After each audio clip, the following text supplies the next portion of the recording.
Hey everyone, you're listening to Partee Time, my golf story with Kevin Walsh and whatever special guest he has today. You can check me out on episode 9 of the podcast. Today I'm wearing Grayson clothes while I'm out practicing because I believe in look good, play good. And follow me on Instagram, Sophia Warren Golf, and hope you enjoy the rest of the show. It's Partee Time, my golf story, brought to you by Partee Drinks. Classically designed golf drinks for golfers by golfers. And the golf real estate pros Gene Walsh and Vince Vizzacaro. For your Southwest Florida real estate needs, check them out at suncoastdreams.com. Now here's your host, Kevin Walsh. Hey, everybody. Welcome to the program. We are on the road. We're coming to you from Williamsburg, Virginia. I took the show on the road because my daughter's graduating from the College of William & Mary, the oldest college in America. So we're in the hotel room instead of the usual backdrop where we have a bookcase full of Partee Drinks. But it's the same good show, and Todd Peterson is our guest. I caddied for Todd recently when he and his buddies came to the resort where I work at, and he brought some good golfers and good times and really sold golfers at it. But the backstory on Todd, maybe you've known him before. Do a little YouTube Google search, LSU. Okay. Yep. He had a phenomenal hit that went viral. And then his explanation of what pitchers hitting, like, he can do it. Yeah. And he's going to tell us about it in just a sec. I can see him at the bottom. You can't see him now, but loads of personality, loves golf. And we're going to get into his life story in being a pro baseball player, but always trying to fit golf in because he loves the game that much. If you haven't subscribed to the podcast, would you please do so? Because that matters to the analytics, the algorithms and everything with YouTube, Spotify, and Apple. Leave a 5-star review. For everybody that's done that already, some 14,000 of you, I appreciate it. And would you tell a friend about it? By the way, big thanks to our title sponsor, Partee Drinks. If you're looking for a drink alternative on the golf course and you're tired of crappy seltzers and beer makes you feel fat and stiff, makes it hard to swing, try a Partee. For golfers, by golfers, you will absolutely love it. And if you don't have it at the place where you play golf, get in touch with the pro golf staff and also the beverage staff, and they will get you set up with that. Paradise Craft Distributors is the exclusive distributor, Partee Drinks, across the state of Florida.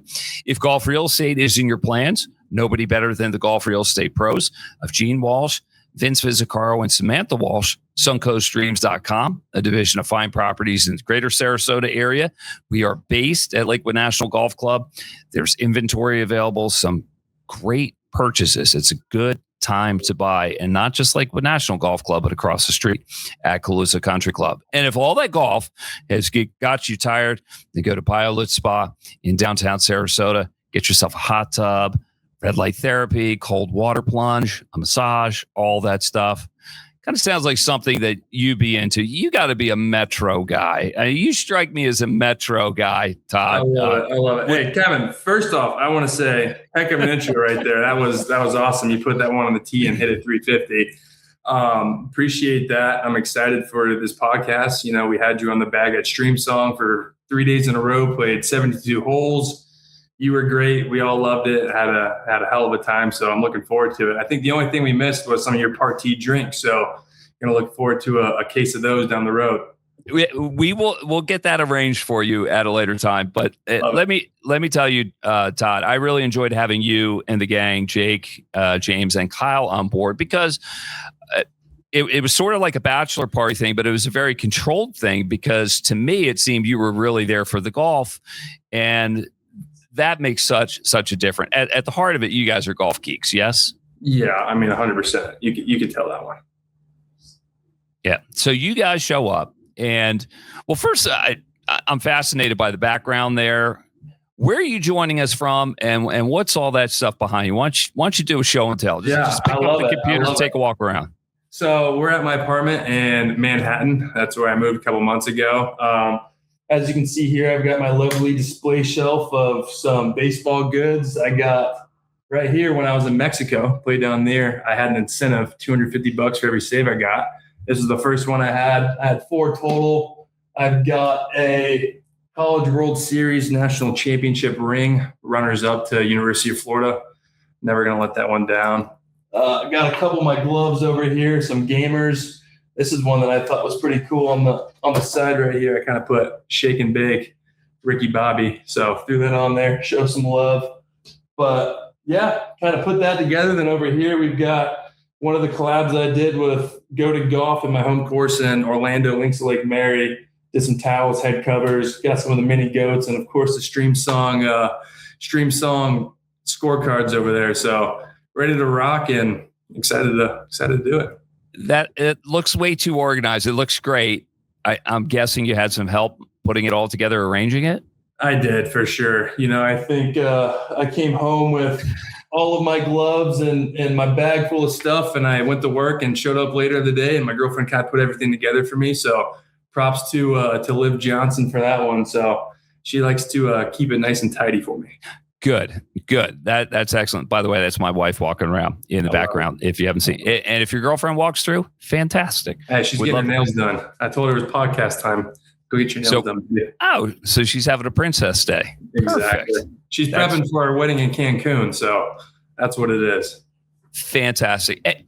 I mentioned it in the beginning. Why don't you walk me through the viral incident that happened at LSU? Yeah. So I think that one just kind of took off and ran, to be honest. It was SEC tournament. We were a bubble team, which means we were kind of on the verge of making the playoffs, missing the playoffs. And, every game mattered at that point. So it was a must-win game. Our first baseman was also like our setup guy, part-time closer. We kind of shared that role. He came in, I think, pitched the 5th, 6th, 7th inning, came out and went to first base. I came in the 8th inning, was throwing really well. We had a tie ball game, ended up going into the 12th inning, and I'm sitting on the bench, and one of my teammates is like, dude, I think you're going to have to hit. And I'm locked in on the bench, just dominating, feeling good on the mound. I'm like, dude, leave me alone. Like, let me stay in my zone. And turns out Coach Maneri pulls me down to the end of the dugout and was like, hey, like, your spot's coming up in the order. We can either pull you and bring in a pinch hitter and then bring in another arm in relief, or you can go up there and, kind of take 3 strikes and strike out and go finish the game. And I told him, I was like, look, I'm not coming out of the game. I've been feeling really good. I'm shoving right now. I'm staying in here no matter what. I'll just go up there, do my part, strike out. So I'm on deck. We end up having, I think, runners on first and second. Guy ahead of me hits a double, scores 1. We took the lead there. I start walking up to the plate. South Carolina changes their pitcher. I end up walking over to Coach Maneri and basically just told him that, hey, they're getting scared. Like, why are they pulling the pitcher? I'm not a hitter. This is my first time up here. So he asked me if I had ever hit before. I told him, of course, the confidence came in and fell back to the batting practice days of high school. Ended up going up there, got to take some swings, got a fastball and crushed it off the wall. So it was kind of funny how that worked. And then I think afterwards, as soon as I hit the bat on the ball, I just went blackout on adrenaline. Just didn't know what was going on. Didn't know how far the ball went. Started running the bases. The ball could have went over the fence, and I would have had no idea. It would have stopped on second base. So from that point, I think for the next 2-3 days, I was pretty much blackout off adrenaline, just pumping, ready to go. And, of course, all the interviews after ended up going viral. Well, that's the thing. So I got a taste of it over 3 days. You're a ham. You're a showman, right? So you brought that to the press conferences, and that's kind of, the hit was great, but it was more like the selling of the after fact. Would you agree with that? 100%. Whenever ESPN posts a clip, it's always the interviews, and it's never the actual hit of me hitting the double. So I think that kind of sells itself right there. But yeah, I think one of the funny parts too was we were walking through the tunnel, and South Carolina's coach was walking down the tunnel going the other way, and he looked at me. And background on that, he used to coach at University of South Florida, and I'm from Orlando. He recruited me to go over there. I loved him as a coach. I loved the program, but I wanted to keep my doors open. Ended up going to LSU. He transferred over to South Carolina. Saw him in the tunnel, and he basically told me, like, look, man, I recruited you to do that for me, not against me, and quote unquote, you big dummy. And then I kind of laughed at him, and at the end of the day, I had the last laugh there as we ended up winning the game. So it was a pretty funny moment right there. That was a great moment. You mentioned Orlando, where you're from. Take me back to the old neighborhood. Which street did you grow up on? What was life like? Let me feel. Yeah. So I'm from Lake Mary, just outside of Orlando. Depending on the day, it could be a 10-minute drive or it could be a 45-minute drive. But grew up around sport. My family kind of raised me playing all of the above. My dad played college basketball and he swam. So I had that background swimming, mixed martial arts, golf. Baseball came when I was about 8 and 9 years old. And I remember I was walking through Target, found a bright yellow bat and was like, hey, I want that. They ended up buying it for me and just kind of picked up the sport from then and was always hitting the ball further than everyone, throwing harder than everyone. So kind of stuck with it and ran. But grew up there, ended up going to college at LSU out of high school, and then obviously got drafted after my junior year and played for 7 years with the Nationals. So being a pitcher, well, you're a big guy. How tall are you? About 6'4", 6'5" with cleats on. That's normally what we say. Got it. Yeah, I would have said 6'6". Yeah. But you threw gas. What pitches did you throw and how hard? So I always had a really good fastball and a really good slider. For me, I never really had the changeup. Developed that a little bit later in my career, and then I also developed a sweeper. I was always a power guy. Fastball was up to 99.9 on TrackMan. Never hit 100. It was always a goal for me, even as a senior in high school. That was kind of the goal. I got up to 98 my senior year, but got up to 99.9. The stadium gun said 102. So, I can go both ways with it, but I'll keep the integrity and go off the analytical data there. But yeah, I was always a fastball slider guy and then mixed in a bigger break with the sweeper and try to work in that changeup, but kind of struggled with that with it a little bit. Todd Peterson is our guest here on Partee Time, pro baseball player, avid golfer. He was one of my loops about a week ago. We're recording this on Thursday, May 14th. So it was last week. Loves golf more than anybody I know. I'd put him on a short list of the longest people I've seen off the tee. Hits just a bombing fade when he gets a hold of it, which is pretty much all the time. Explain to me golf and the pro baseball culture, just how important golf is to pitchers and catchers in particular, but just pro baseball in general. Yeah, I think when you look at the sport of baseball at the professional level, I mean, you're playing 6 days a week in the minor leagues. In the big leagues, you can go 10 to 14 days in a row playing, where it's constant, it's nonstop. You're traveling a lot. You're always on the road. And I think for me, having golf was kind of I don't necessarily want to use the word escape, but it was, my home away from home. And it was a chance to kind of step away from the field a little bit, because it's what we're doing every single day. Show up to the field at 1 o'clock and you're leaving at 10:30, 11 o'clock at night. So you're there for most of the day, but you get an off day, you get a day game, you get to go out and play a little bit. So it was really nice, kind of reliever for a lot of the baseball guys. We had a good group that would go and play. We were pretty consistent. We would have every occasional Wednesday day game. And then Sundays were day games always. And then Mondays were an off day.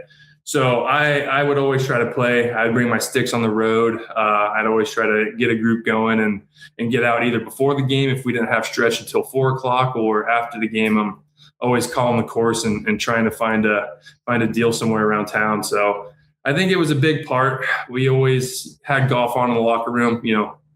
I was the guy putting it on all the time, but we were always watching it, had the tournaments going. And I think too, once college football came on, it's just, we're always locked in the TV, on our downtime. Of course. Now, were you America's guest like John Smoltz was? And I kind of know how he worked it. How did you work it?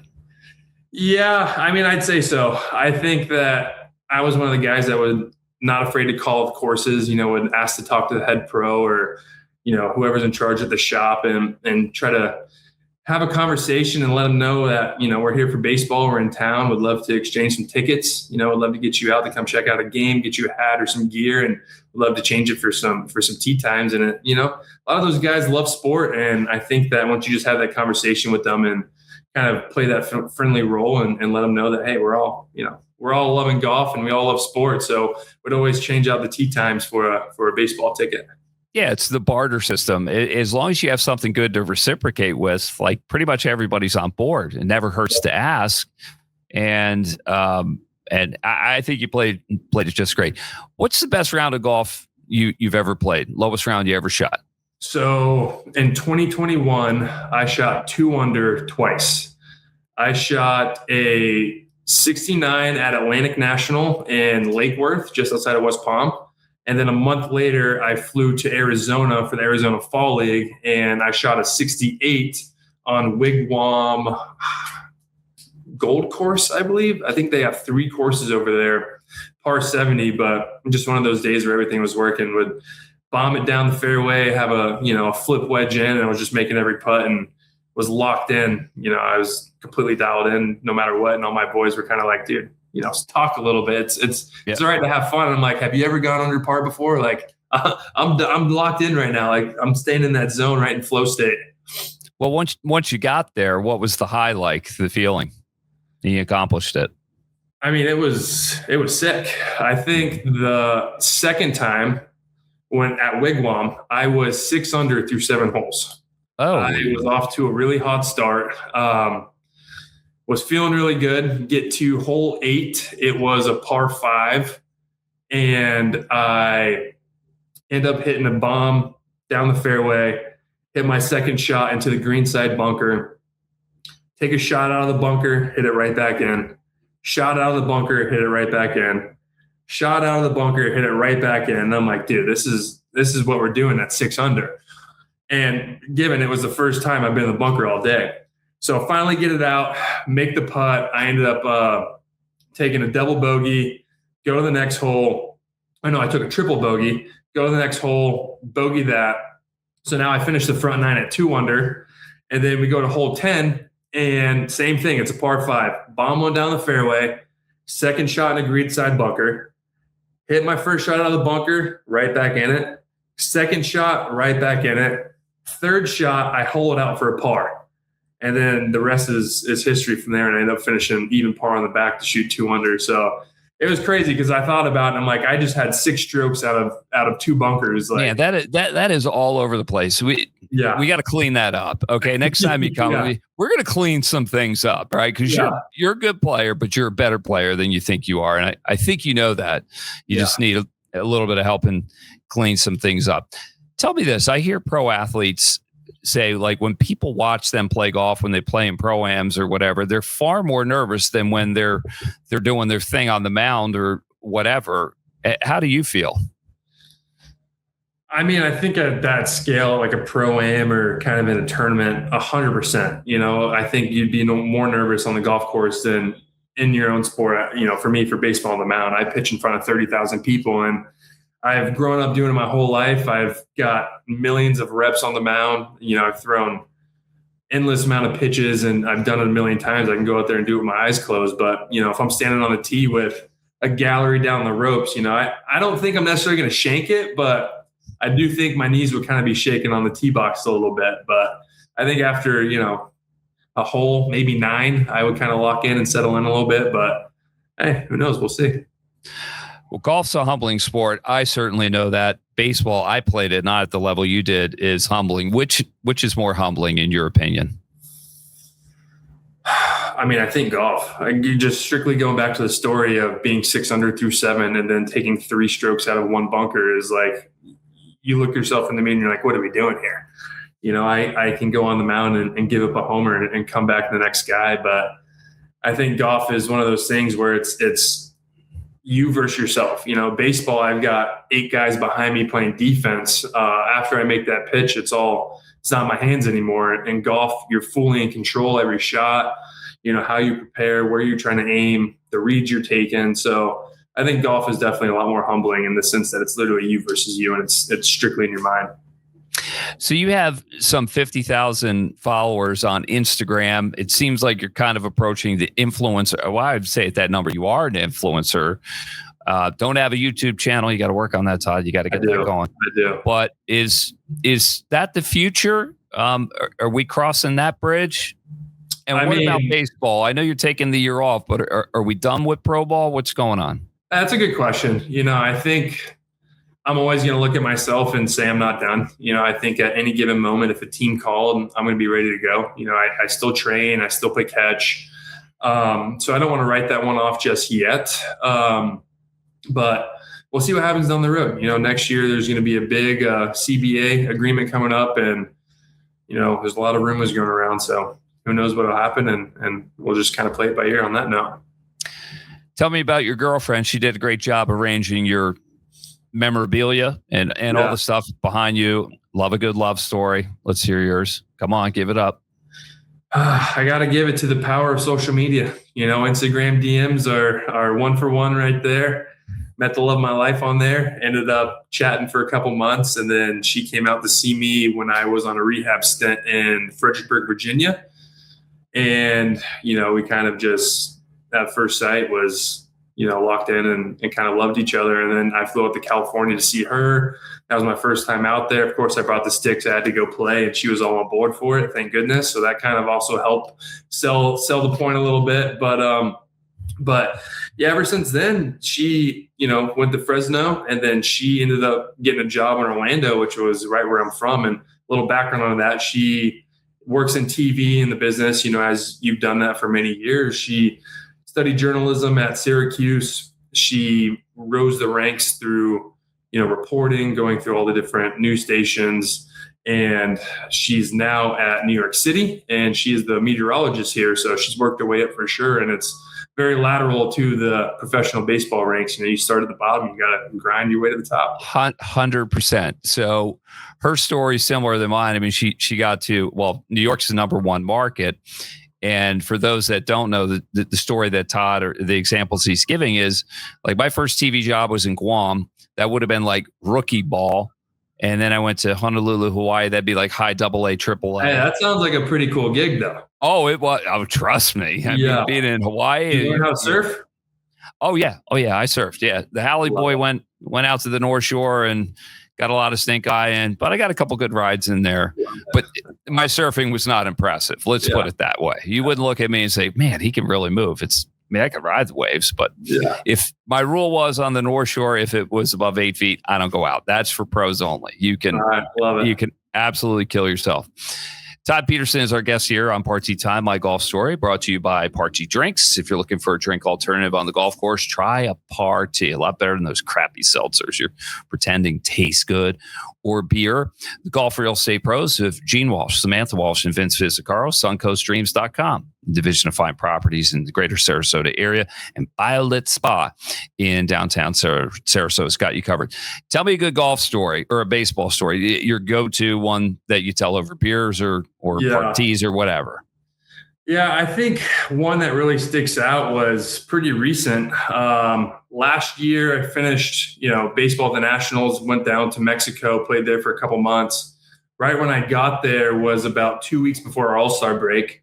So get down to Mexico, get in the flow a little bit. I get my group of guys that, I kind of understand that play some golf, and had a trip planned to Cabo. And, I get there, I start chatting him up in the outfielder and BP, and ask if he's got one more guy available. He's like, "Yeah, book your flight. Let's do it." So we ended up flying down to Cabo. I think the first day we did a fishing trip. We went and caught some rooster fish, which was bucket list. That's pretty cool. I'm gonna get that framed here soon. And then the second day we went and played Quivira. That was, I think, probably one of the coolest courses that I played. Oceanfront, you got holes on the side of a cliff. They had 3 of their snack stations throughout the course. I think the first one was on hole 6.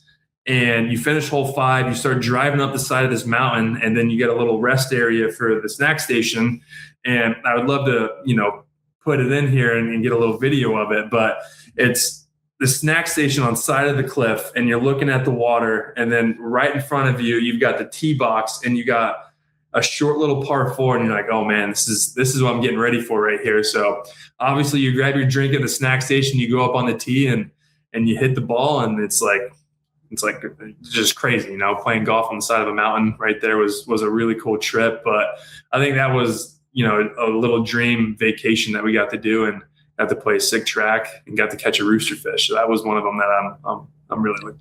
I'm going to put the rooster fish on my bucket list because I fish too, and I've seen them caught. Crazy looking fish. Do they fight like hell? They must, right? Oh, they do for sure. So I think within like the first 30 minutes of us being out there, I had hooked onto one, fought it for about 45 minutes, got it halfway to the boat, and it took off. And I was like, oh my God, I lost it. And then this is actually a funny story I'm about to tell. Then I end up catching a rooster fish. I get it, reel it in, take my picture with it, 34-inch rooster. I'm like, let's go. I got one. Obviously, I flew to Cabo with my buddy, and he had this whole trip planned. His bucket list fish is the rooster fish. So I catch my rooster. We've got about 2 hours left in the charter. He hooks onto a jack, and this jack is probably 70 inches. This thing's well over 100 pounds. He's reeling it in, fighting it for about an hour and a half. He gets it next to the boat, can't reel it in. He's like telling the charter, he's like, look, man, I really wish a shark would come and, eat this fish.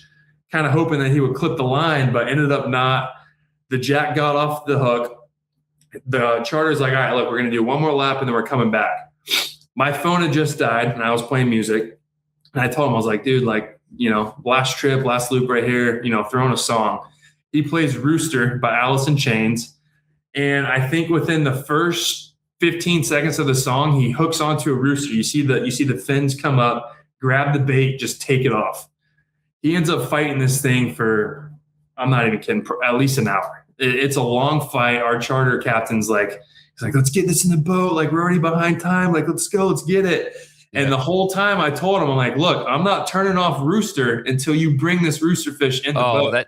That's a hard song to listen to on a loop. It's great. I'll tell you what, I was all for it. After that, every time I hear that song, I'm envisioning him reeling in that rooster. And then he ends up getting in the boat, of course, after playing that song 45 times. He's got like a 42-inch rooster fish, and I'm pumped for him, because it was his trip, and I ended up getting the rooster before him. But it was funny that it worked out, and we literally played Rooster by Alice in Chains the entire hour and a half that he was fighting the fish. So I had a loop not that long ago with a pilot, and his call name was Rooster, and they were playing it all day long. After a while, great song, but I think after like the 20th time, I was ready. Can we shuffle? Can we get the shuffle going on here? I love it. So have you ever considered turning pro as a golfer? I mean, I think that's a dream, right? I think for me, once I got into baseball, kind of realized that I was really good from a young age, wrote it out, trained really hard, went to college, obviously had pro ambitions for baseball in high school. I wanted to be a first round pick, ended up having opportunities. I turned it down for some money, went to LSU, had a blast for my 3 years there. But I think once I started getting back into golf, probably during COVID, there was a lot of thoughts going through my head about it. But at the end of the day, I knew that, pro baseball is probably where it's going to be at for now. But who knows? I'm 28. I like to say I'm young, and I'm not going to weigh that out now. So we'll see. Well, even if you didn't pursue it on, hold on a sec here, Todd. There we go. Even if you didn't pursue it on a competitive level professionally, I could see you being a PGA pro if you have that desire, because you certainly have the personality for it, and I think the patience. I mean, you're a good athlete, but I think you were mostly patient when I was on the bag for you. So what's the next golf trip? And is Jake, James, and Kyle a part of it? Good question. So the next dedicated golf trip, I don't know if I have that planned yet, but like I said earlier, I'm going to Cancun next weekend. I'm planning on bringing the sticks. We'll see if the girlfriend's happy about that, but I'm probably going to bring them, try to get out there and go play around. That would be pretty sweet. Other than that, I don't have one planned. I know Jake is right around the corner from me here. He's a member at a club out in Huntington and Long Island. We go play out there all the time. We're thinking about going this weekend, maybe get that same group out there, but I don't know where the next, dedicated golf trip will be. I'm looking forward to planning it, but we'll see. I don't have it there yet. You got any recommendations? Just come on back and see me again. I love it. You won't go wrong there. Tell me about your shirt, Goated, because you had a screaming orange putter, and I know you do some work with Goated. What is it and what do you do? Great question. Yeah. So Go to Golf, they have been around for about 2 years now. They're basically a golf brand that specializes in putters. The whole idea is celebrating GOATs, the greatest of all time. Every month they'll pick a different athlete and they'll do a drop surrounding them. And, they'll do putters, head covers, grips, polos, hats, kind of all of the apparel that you would need on a golf course. And the really cool thing about the company is that they are fully customizable.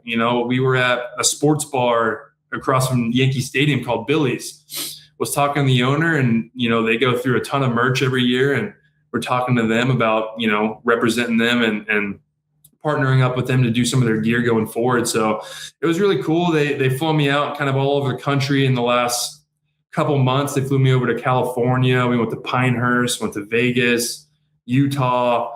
So it was really cool. But a little story about that putter that you're talking about. It's the Cal Ripken drop. So they did that a couple months back, and I'm a baseball guy, but I wasn't necessarily the biggest Cal Ripken guy or the favorite color of orange. And when they flew me out to California, they sent out a golf bag full of demo putters. So they had probably 10 to 15 different putters in there, and they were all different between blades, thin blades, thick blades, blades with weights, mallets. They had different, mills on the faces, all had a different feel. And I went and played around in Vegas. We went and played with Melosi. He's a golfer in the influencer space.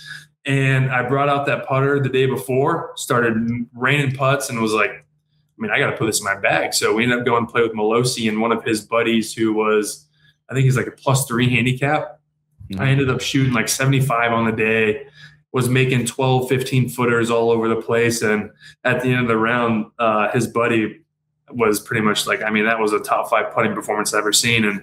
And since then I kind of told him, I was like, look, I got to put this putter in the bag. And I think since then it's probably shaved 4 or 5 strokes off my game. I got the confidence over those 4 or 5, 6 footers that I used to kind of have the knee shaking a little bit, and now I get up there with confidence and kind of put in the back of the cup. Yeah, you put some in with purpose. You put some in with purpose on that. And it was a cool putt. Well, I kind of fiddled around with it too. It felt great and it looked good. And if Cal Ripken Jr. is your guy, or whoever is your guy, I think that's a home run 100%. In the merchandise market. Yeah. Right. I would say check out for them though, because they go quick. They do the limited drops. Yeah. So they make a numbered amount of them. And then, well, you had number one of like 8,700. I could see it. I'm like, man, you got the one. You must be special. Yeah. It was a demo putter and ended up staying in my bag. So thanks, Goated, for that one. Cool stuff. Todd, hey, let's keep in touch. Listen, folks, follow Todd on @Todd_Peterson 43. It's been scrolling across the bottom of your screen throughout the show. He's an interesting guy just for the baseball stuff, the social media stuff, and also the golf stuff. And come on back with the boys, and I'll roll with you guys again anytime. Work for you? 100%, Kevin. Definitely will do. I just want to let you guys know I'm working on some TP43 hit bombs, throw gas merch. So once that drops, we'll be running that live on the Instagram, and you guys can get yours there. So Kevin, thanks again for hosting this. This was amazing. I'm really happy that you had me on here. I had a blast with you on the bag, and looking forward to our next trip. Yeah, anytime. So when you launch that stuff, come on back, because I'm sure you'll have new golf stories, especially with that crew you roll with. I love it. The next trip will have plenty of material to mine from. Exactly. Hey, I'll trade you some merch, and you trade me some of those Partee drinks. Oh, that's a given. Yeah, we got to do that off the golf course, but that can be arranged. Don't worry about that. Todd Peterson has been our guest here on Partee Time. Professional baseball player, avid golfer. Big thanks to Partee Drinks. If you're looking for a drink alternative on the golf course, try a Partee. If golf real estate is in your plans, nobody better than the golf real estate pros at suncoastdreams.com. Gene Walsh, Samantha Walsh, and Vince Vizzacaro, and BioLit Spa in downtown Sarasota. For Todd Peterson, I'm Kevin Walsh. We'll see you again next time on Partee Time, my golf story. You've been listening to It's Partee Time, My Golf Story, brought to you by Partee Drinks. Classically designed golf drinks for golfers by golfers, and the golf real estate pros Gene Walsh and Vince Vizzacaro. For your Southwest Florida real estate needs, check them out at suncoastdreams.com or call 941-220-4000.